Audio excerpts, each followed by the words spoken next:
Welcome to The Explainer. I am so incredibly thrilled you're joining us today because, wow, we're embarking on a truly fascinating journey. We're going to merge the cutting-edge insights of modern quantum physics with the ancient, profound wisdom found in Chapter 15 of the Bhagavad Gita. So what's our goal here? It's to find real, practical clarity for those daily struggles we all face and to discover how the very energy of life, how dark energy actually transforms into visible energy, operates right inside of us. Now, I want you to start by asking yourself a pretty fundamental question. What if the world you see, touch, and, stress over every single day, what if it's actually just a trick of your senses? What if reality is way more expansive than what your eyes can even process? Okay, let's dive right into this. Which brings us to Section 1, the illusion of reality, tricks of the senses. So to figure out how to actually find peace in a totally chaotic world, we first have to recognize something crucial. Our physical world is just a limited projection created by our human biology. We're essentially tuned in to a very narrow frequency. Think about it like this. Imagine the living room. Two people are sitting on a sofa, but two spots are empty. When you or I look at those empty cushions, we just see, well, nothing. But when a cat walks into that same room, it sees an entirely different universe. Thanks to its incredibly high sense of smell, that cat can actually detect that a child was sitting on one cushion 5 minutes ago, and maybe another child was on the second cushion 30 minutes ago. It literally senses a timeline of events that is completely invisible to us, and that proves that a much deeper reality exists right under our noses. And here's another mind-bending example for you. Imagine taking a dollop of green coriander chutney and placing it right on a green leaf. To our human eyes, it's perfect camouflage, right? We can barely tell them apart. But a bird looking at that exact same leaf sees something completely different. Because birds can see infrared light, they immediately spot the temperature difference between the cold chutney straight from the fridge and the warm leaf sitting in the sun. It just goes to show that our human reality, it's really just one limited channel on the giant television of existence. Moving on to Section 2, matter, energy, and life, the mechanics of life. So if our senses are constantly tricking us, what is actually real? Well, look at the brilliant parallels here. In modern science, Einstein's famous equation E equals mc squared shows us that matter and energy are completely interconvertible. In astrophysics, it tells us the universe is largely made up of invisible dark energy. Now here is where it gets wild. This perfectly mirrors the ancient Vedic concept of Prakriti from Chapter 15 of the Gita.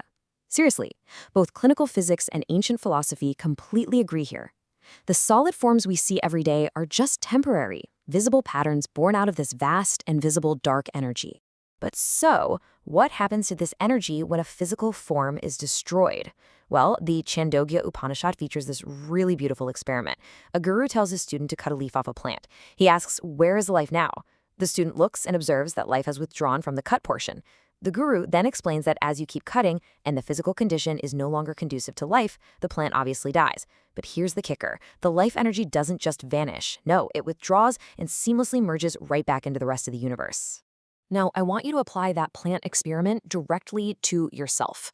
The whole idea that you are this completely separate, isolated individual, it's actually a biological illusion. Just think about your physical body for a second, your anamaya kosha. Every single time you breathe in, oxygen from the vast universe enters your lungs. And every time you breathe out, carbon from your body merges right back out into the cosmos.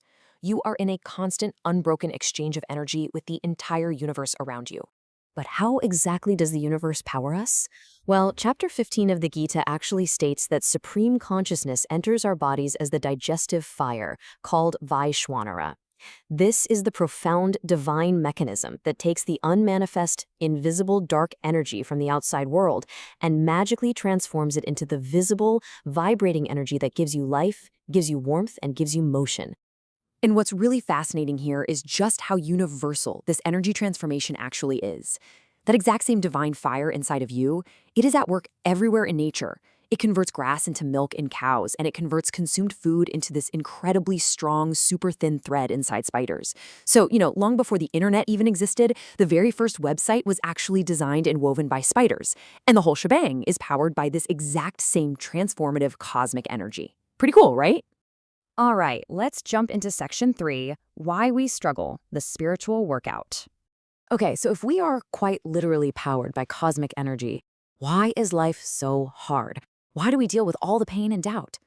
Well, think about what happens when you go to the gym. You get on a treadmill or maybe you lift heavy barbells. Your heart races, your lungs burn, and your muscles literally physically tear. If your muscles had a voice, they would absolutely be crying out. They'd be asking why you're torturing them instead of just, sitting comfortably on the couch watching TV. They suffer because they lack the bigger picture. They simply don't realize that this intense stress is exactly what builds health and strength. So, the absolutely crucial point here is this. Just like you guide your muscles in the gym, the supreme being, Ishvara, guides our spiritual evolution. The everyday hardships, the terrible bosses, the financial stress, these aren't just random bad luck, they are your spiritual workouts. Because we lack that cosmic bigger picture, we complain about the weights we're given to lift. We really need to completely shift our mindset here.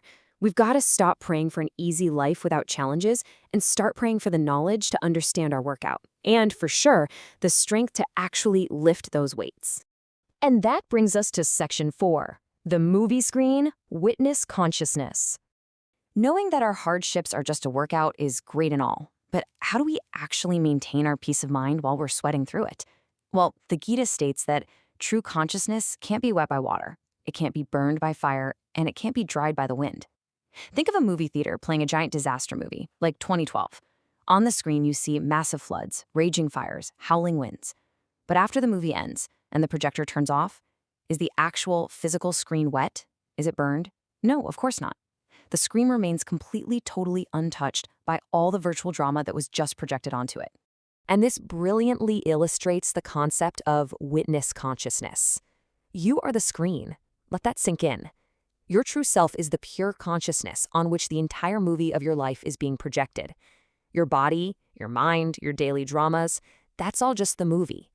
Realizing that you are the pure, unaffected witness, the actual substratum beneath all of it, that is the ultimate key to navigating this incredibly chaotic world with absolute, unshakable inner peace. Finally, we arrive at section 5, the ultimate reality, bridging the gap. So, we've seen how cosmic energy powers us and how we can view our struggles as just a movie on a screen. Now, let's really bring this all together. Chapter 15 breaks reality down into 2 distinct realms. First, there's the kshara, that's the perishable world. This is literally everything we experience, right? Our changing bodies, our temporary jobs, this constantly shifting universe. Like we said, it's the movie. But then there is the akshara, the imperishable, totally unchanging void of pure consciousness.